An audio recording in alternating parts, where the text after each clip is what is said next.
here's momentarily. Hit stop, hit record. So this is the review of the 6979.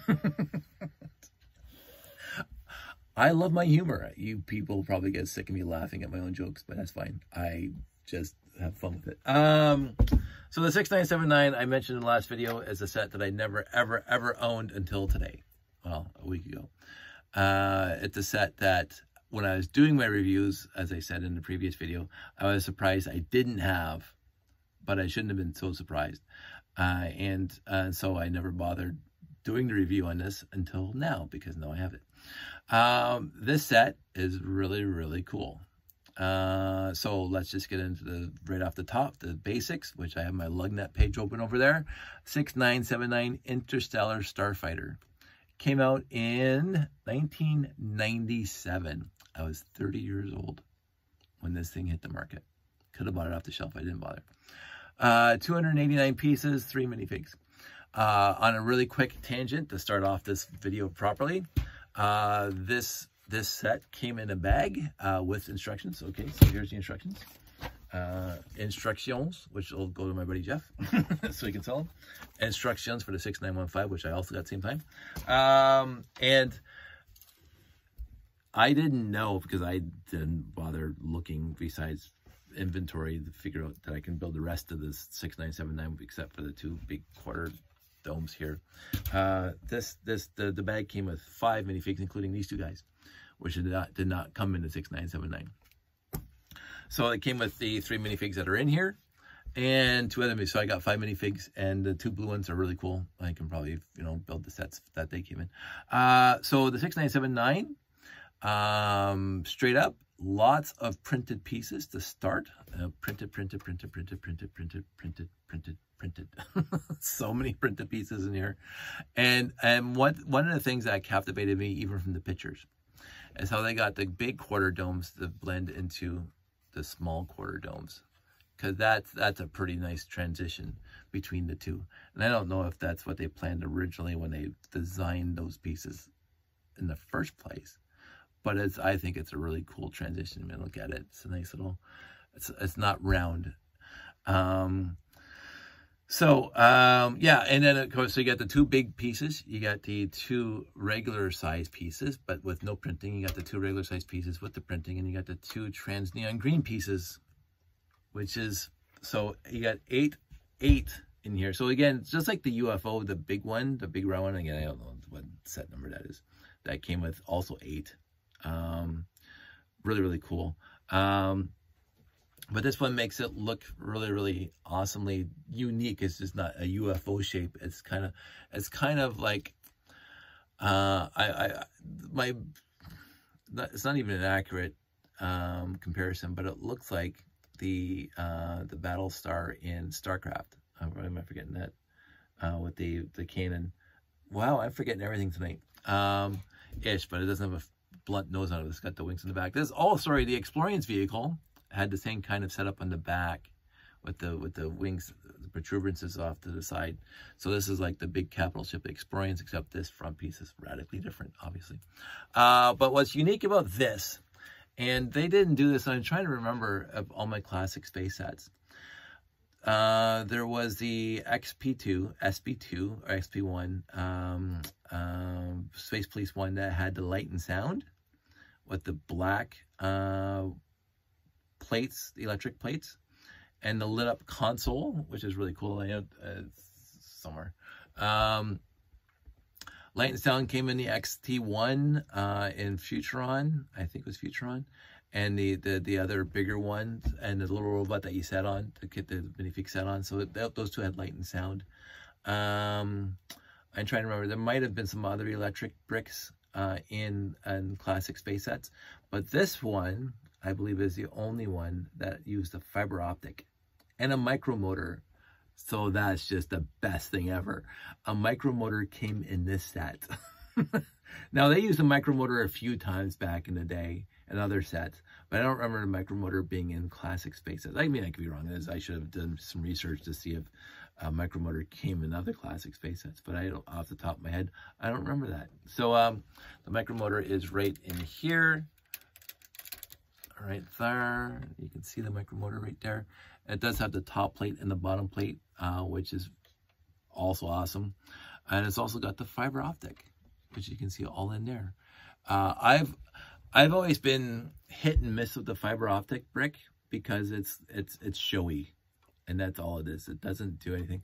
Although I do remember back in the day when somebody uses the fiber optic brick here, this fiber optic brick, to be a rotation sensor in the RCX, because if you connected that fiber optic power port to a sensor port on the RCX, you would see different numbers as the fiber as the thing spun inside.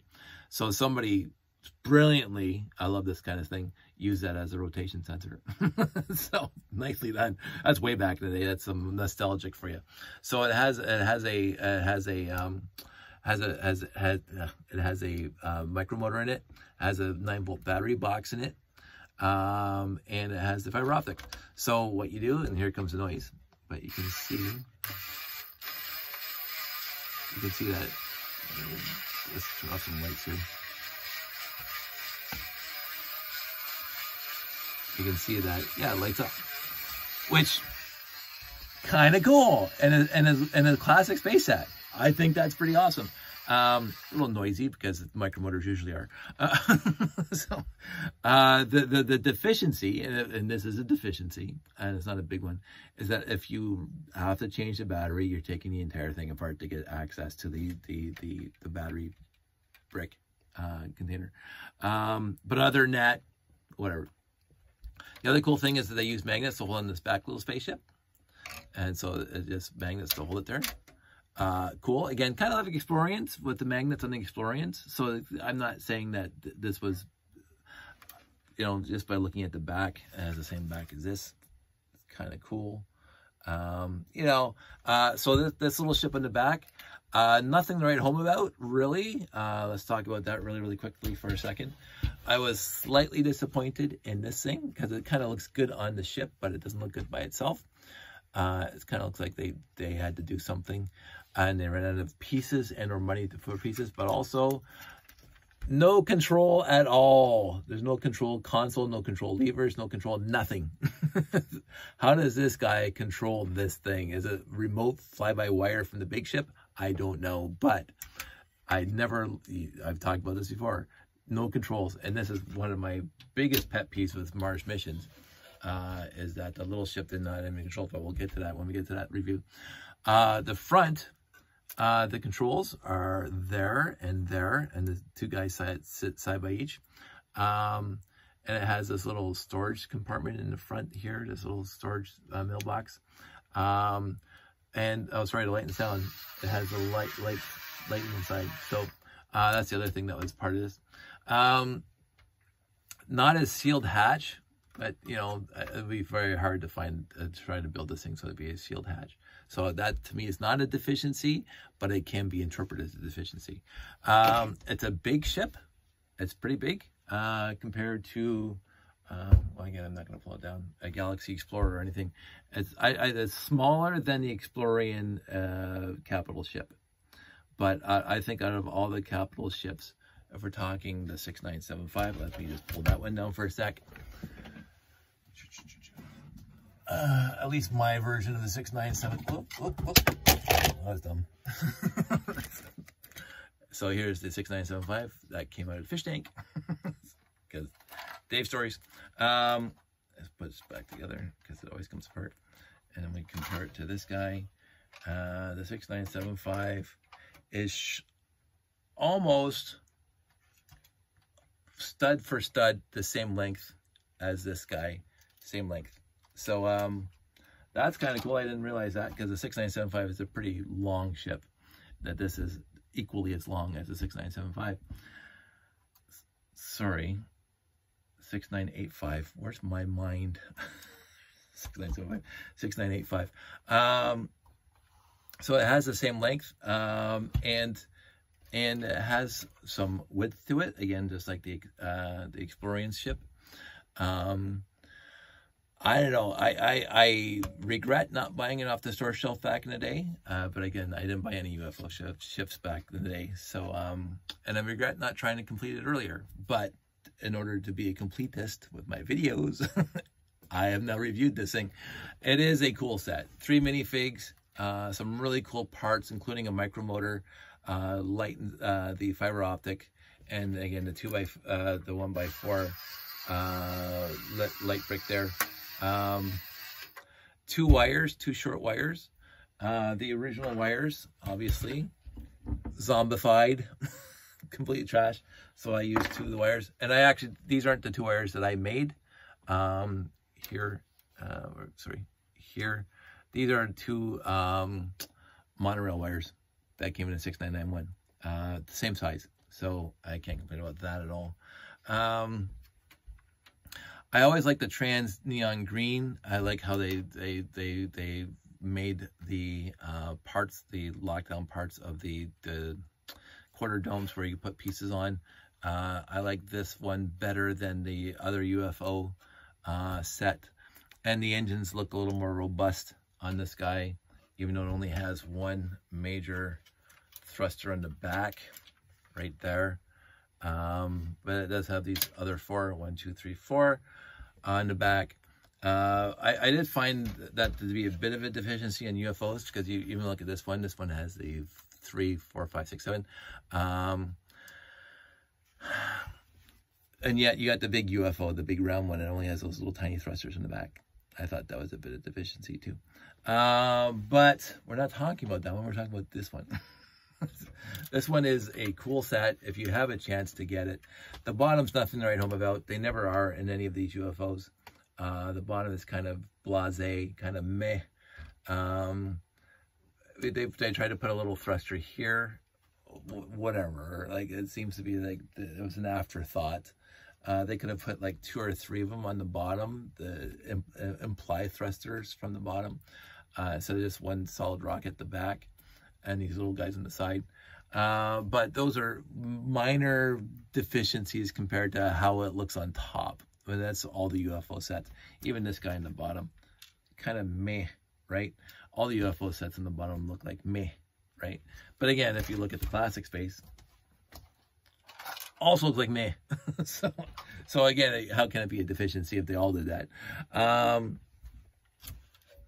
Playability wise, lots of playability on this one. Again, not as much as other sets, but pretty much up there. Again, detachable sets, ships, and a nice cockpit area. So this thing can go off on lots of adventures. The micromotor, always cool to have.